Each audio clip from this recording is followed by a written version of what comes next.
Chucker, eh?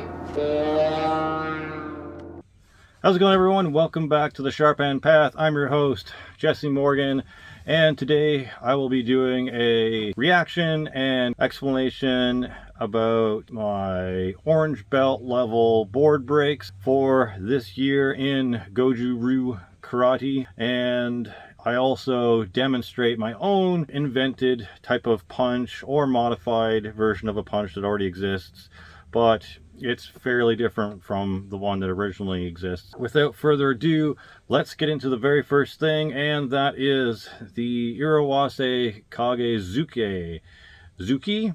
Yeah, which basically means the fading shadow punch, and as I explained in the video, I'm pretty sure is just a fancy way of saying it'll knock your lights out. Alright, so let's watch the video, and I will commentate after, or maybe during? We'll see. Let's play. Sorry. It is a sort of hook. Is more performed like a sword slash than anything. Okay. So how do you want me to hold the board? Just like it would be aimed for someone's jaw. Like this? Yes, but maybe the opposite hand. We're trying to figure out how to hold the board so I can actually perform the punch. For a regular hook? Yes. Like this? Alright, then yes, like that. Alright, so mind if I explain? Yeah, absolutely. Alright, so the punch that I'm going to do is called the Irawase Kage Zuki, which roughly translates to the fading shadow punch.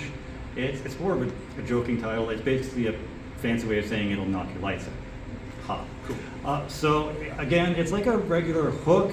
However, it's done the opposite way, like a sword slash, and you're still meant to hit with the normal type of knuckles, and it's meant to be behind the jaw for the landing. Do this one first, let me see.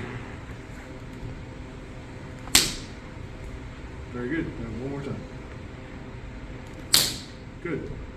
I forgot that Dave decided to get me to try and do it on his hand first to feel how the punch is supposed to land. Actually, it has a looser hand. I'll demonstrate it on you one day. You're going to love it. Okay. But same type of thing. So go ahead. You got this.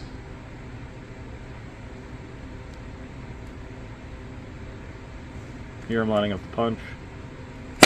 Boom. Very good. Unicorn punch comes in through here like this as well. And now he's talking about something called a unicorn punch, which I guess I'll be learning how to do later. But yeah, that's the end of that video.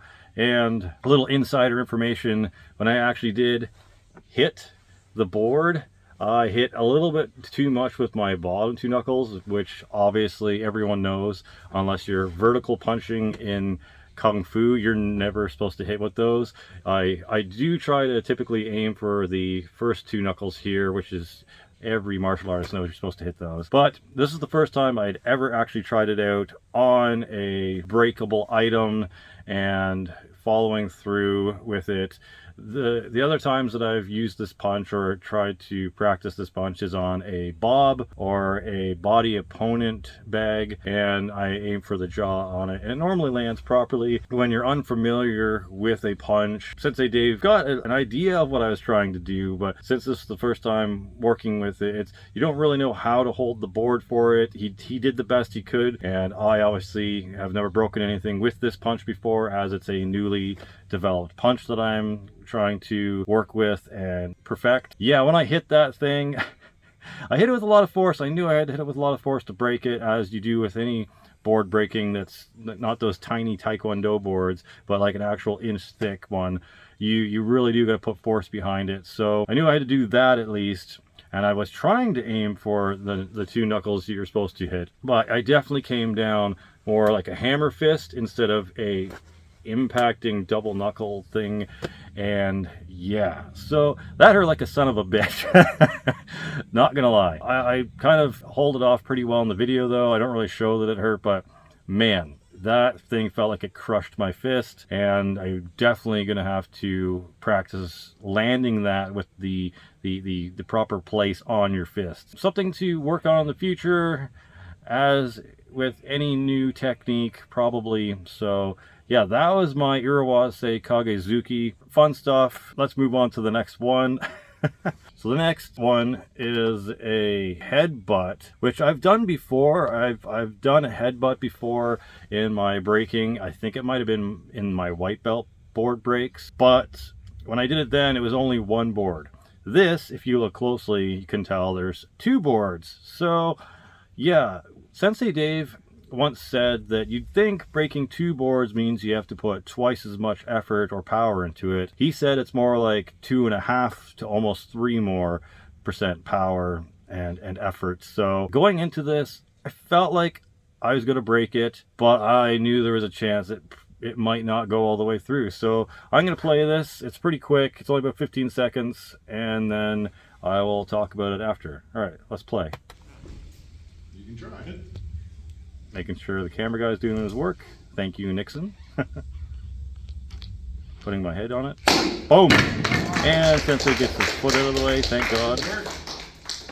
Excellent.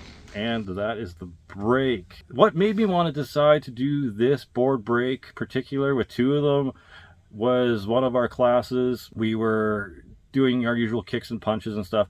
But then Sensei decided to bring out the super thick kick pads, and we decided to do some headbutts. We partnered up and we're doing some headbutts and really trying to figure out where on your forehead to hit it, what kind of neck strength you need, the technique and how to go into it. I was confident enough by doing those practice kind of headbutts on the kick pads, and I felt that I could get the strength enough to be able to break through two boards. I'm like, well, why don't I try that for my orange belt board break event? And yeah, evidence speaks for itself. It was nerve-wracking because, again, it was two, and I've never broken two boards with my head before, and the last time I broke a board with my head, I was a little bit dazed after. This one, if I remember correctly, it's been about a month or so now since we did it, but I don't feel like I was as loopy and whatever after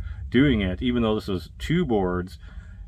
I'm not sure if my bandana being I double layered it, so it's not just wide, it was like this but folded down. I don't know if that helped, or if I just hit in the proper spot on your forehead this time.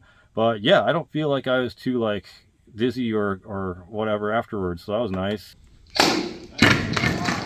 Yeah, that's a pretty solid break. So pretty happy about that one. Let's move on to the last break that I did in this session. All right, so the next break I'm going to do, and I just kind of thought of it last minute because I wasn't expecting to actually get to do 3 breaks this time around, but we had a bunch of extra time and a bunch of extra boards, so I guess everyone got to do an extra break. So anyways, the break I'm about to do is called a Hurricane Uchi. And that is when you're not punching like this, but your knuckles are extended like that, and you have to hit through the board this way. And funnily enough, it's also called a Panther Strike. And after the last video I did on the channel, you can probably guess why that's amusing and awesome to me, because Day of the Panther and Strike of the Panther being the 2 movies. So yeah, I do a Hurricane Uchi, aka the Panther Strike. Let's watch the video and see how it goes. Pressing play now. Try it if you want. So Sensei's grabbing the board out of the bucket. We'll go with a little smaller one for that, because that's a tough break. He's explaining that it's a pretty tough break. Try it. I think I say this is going to suck if I don't land it, right? Okay. And then he laughs. Yeah. And pull back. Nice. Boom. Nice.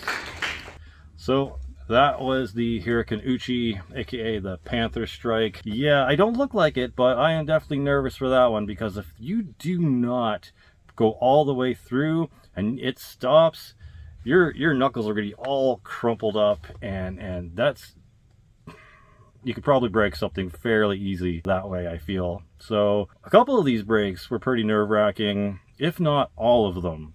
The first one being the Urawase Kage Zuki, because I've never broken anything with that punch before. The second one being 2 boards with my head. Obvious reasons why that one could go wrong. And then the Panther Strike with your knuckles slightly extended, which I don't want to know how a Panther Strike gone wrong would look or feel. That just, I'm very thankful that that one went through. Yeah. Anyways, those are my board breaks for Orange Belt in Goju Ryu Karate. I might be able to get a video at some later point of Nixon's board breaks and talking about it with him. My youngest, or well, not anymore, my middle child, Xavier, did their white belt board breaks as well, and they broke every board that they got presented with, spoiler alert. So I am very proud of them.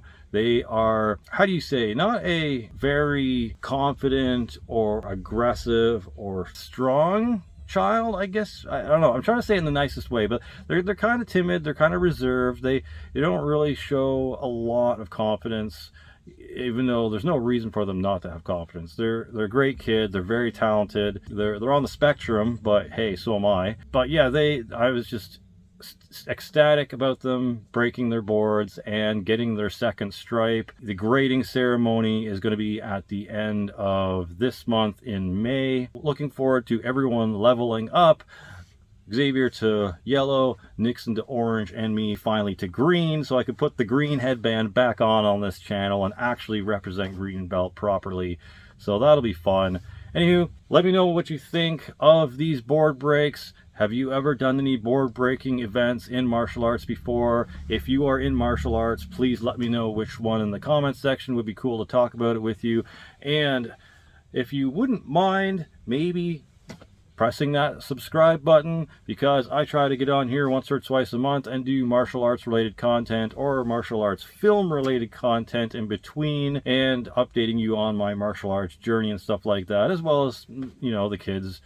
But it's mostly adult stuff on this channel, so if you're not into watching kids do martial arts and stuff like that, don't worry, it's not going to be on here too much, except for board breaking and graduation ceremony stuff. But other than that, it's mostly just going to be me on here chatting you up about martial arts and martial arts films. So please subscribe, and we'll see you in the next video. Until next time, Shei, Na Shin, and one on. We should run. We should hide. We should kick their butts.